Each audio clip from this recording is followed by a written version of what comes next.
Alrighty then. This morning I'm going to do something here about something that's actually pretty old. This is a Hankscraft 202B automatic electric vaporizer humidifier. These were a popular thing in the 60s if you had someone who was sick and they needed humid air. They were basically pretty simple.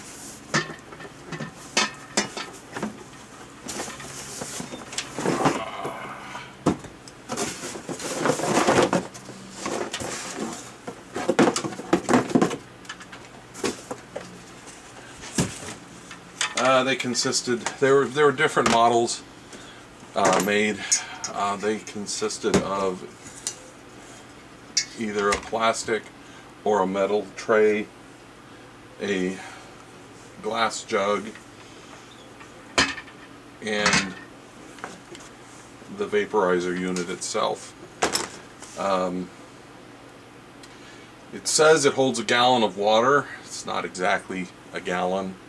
The fill line is here. You're not supposed to fill it any higher than that. If yours doesn't have a fill line, basically there's some ridges here and it's to the bottom of the bottom ridge, or approximately 5 inches, I think it is, from the 5 inches from the bottom of the container. So I'm gonna pause the video and then open it up and I'll be right back. So these are made of Bakelite, I believe, and not plastic. They can withstand a lot of temperature.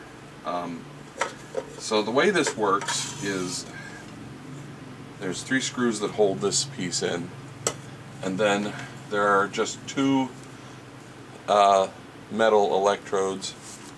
They are, what are they made of? They're made of steel.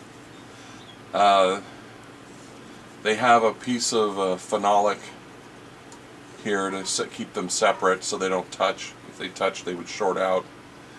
The shmoo you see on this is scale, calcium scale from the water. One of the things you have to do with these is every once in a while you have to open them up and clean this off. You don't have to open them up. What you can do is fill up a glass about 3/4 full or thereabouts with vinegar, and then put the whole unit, just dip it in there for a couple of hours, basically until the fizzing stops, and it will remove this scale. When I got this, it was covered severely with scale, which is probably why they got rid of it. They didn't realize you have to open these up and clean them. This one is from sometime in the mid 60s. I got it off of eBay. So I'm gonna put this back together and we'll be back. Okay. One of the things about them being Bakelite is that Bakelite is kind of brittle, and so when you put these screws back in, you got to make sure you do not over tighten them or strip them. If you do, it's going to be a pain to get them fixed again. There is a piece missing from this. There should be some kind of rubber gasket that was supposed to go on here. You don't want an airtight seal because this thing generates steam, and that would build up pressure.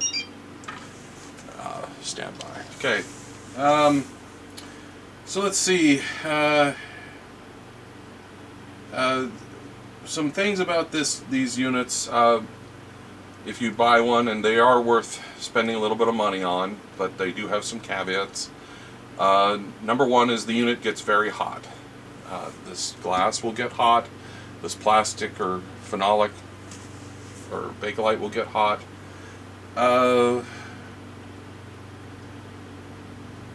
The wiring that is on the original units really should probably be replaced with some wire that can handle 15 amps. And the reason you need that is depending on how hard your water is, depends on how many amps this will draw. The harder the water, the more amps it will draw.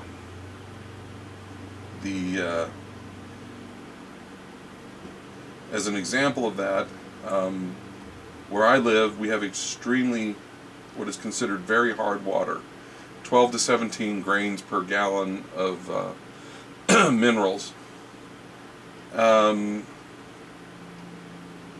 With normal tap water, oh, and by the way, this thing is supposed to run for 8 hours without running out of water, which is a load of hooey. The best I've been able to get out of it is about 3 or 4.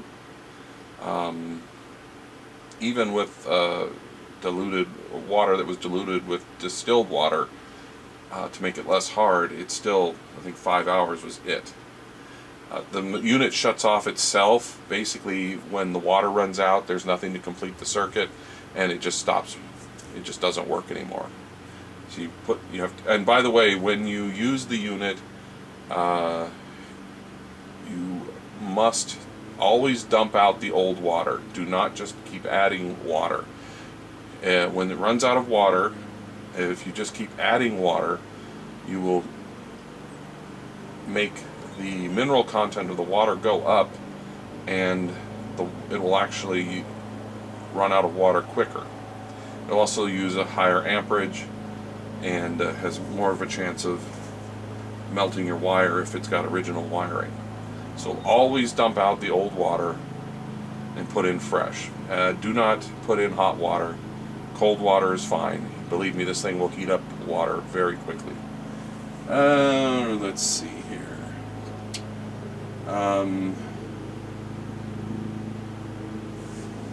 So while I'm talking about this, we'll just put this up. This is a gallon of water. It's just tap water. So let's see if it actually holds a gallon.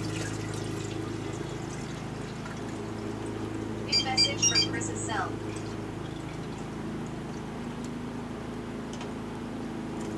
Yeah, not quite. It's just shy.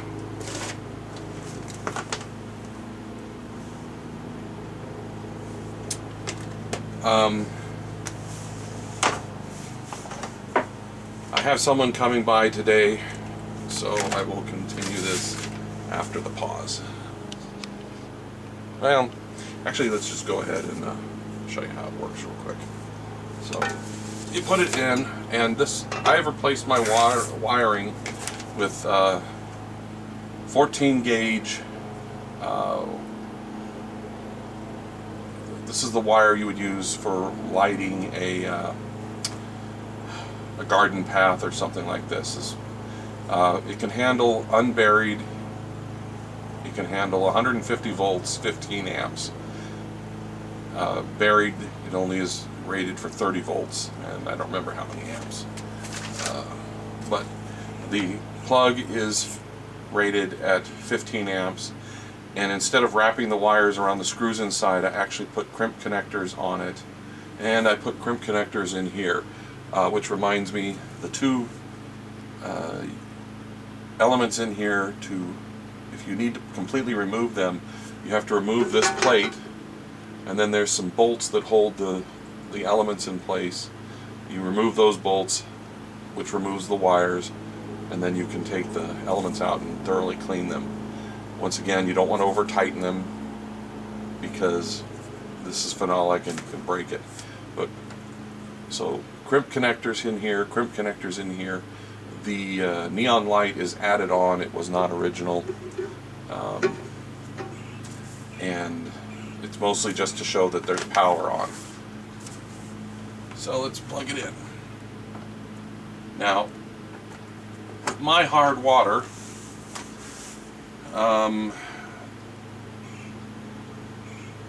normal tap water, when you first turn it on with this wiring, let's see, it starts pulling about 12.5 amps, and it will draw, once it gets going, it will draw between 12.5 are 7 and 12.5 amps with an average of about 9.7 amps.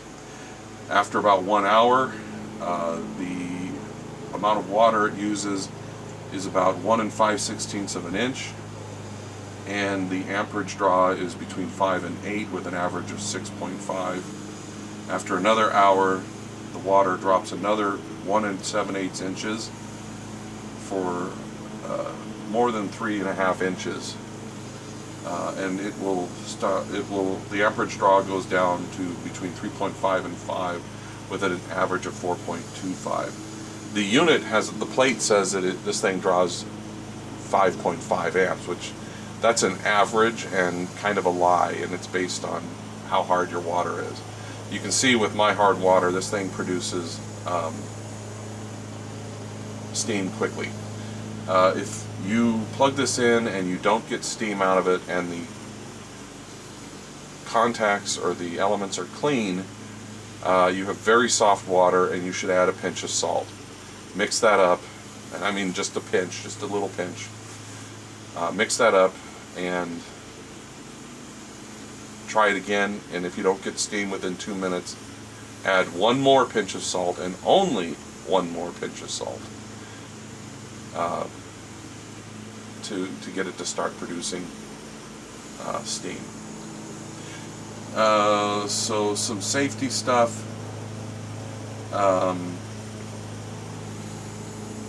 This was originally advertised, and I couldn't find the manual as being totally safe to be around kids. The manual showed a picture of a kid in a crib with this thing sitting on a table or something. And yeah, if your kid is in a crib, this is completely safe to be around a kid. But if you have a child that can get up and move, then I would not put this anywhere where the child could get to it. When this thing gets going, this surface will be close to 200 degrees. The steam coming out of here will burn you, and it's possible they could be tipped over. In fact, there was a lawsuit in 1967 that I'm not really sure who won, where some family had purchased one of these, and when it stopped working, probably because they didn't clean it, they bought a second one, and one night when they were using it, the kid somehow in the middle of the night got up and knocked it over and was burned. They tried to claim negligence on the part of Hankscraft, but in all reality, if you've used this, and they admitted to using one of these for a long period of time, you know this thing gets hot. There's no way to get around it. You know it gets hot, and anyone who knows something gets hot shouldn't leave it around kids unattended, or at least where they can get to it.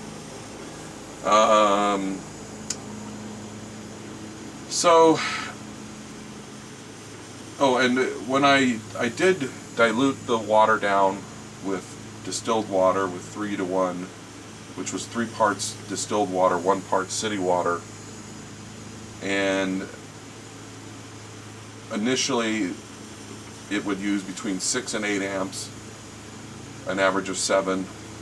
After an hour, the water dropped down an inch and was using between 4.5 and 5.5, 4.5 and 6.5 amps, with an average of 5.5. And after another hour, it dropped an inch and 3/16 and was using between 3.5 and 5.5 amps, with an average of 4.5. I think if you were to put distilled water in it and just a tiny pinch of salt, that would probably make it last longer and use less water. But this right here is where you put your Vicks Vapor Rub or whatever. You're not supposed to put anything in the water itself, no matter what the instructions say. Do not put anything in the water. If you get that Vicks stuff that's in a bottle. I'm going to attach some videos where you can watch how, as this thing works, it actually builds up pressure and causes the water level to go up and down, and possibly some other information. If you can see it, I added this in. It's not original. There's just barely enough room in there for it. And also to show you what I mean when I say that it'll turn off when you take it out of water. You'll see it just stops, but there's still power applied. Put it back in the water, and it will start producing steam again. So let me just double check my notes here. Oh, and compared to a modern day vaporizer, like the Vicks 1.5 gallon vaporizer, it pretty much never used any more than 6.5 amps. Most of the time it was an average of 5.5 amps. And the Vicks, the modern one, will, because it's 1.5 gallons and it has smaller electrodes, it will last probably at least 6 or 8 hours, but that's mostly because it doesn't put out as much steam. So I think that's it for now. If I forget anything, I'll add it on after the video. So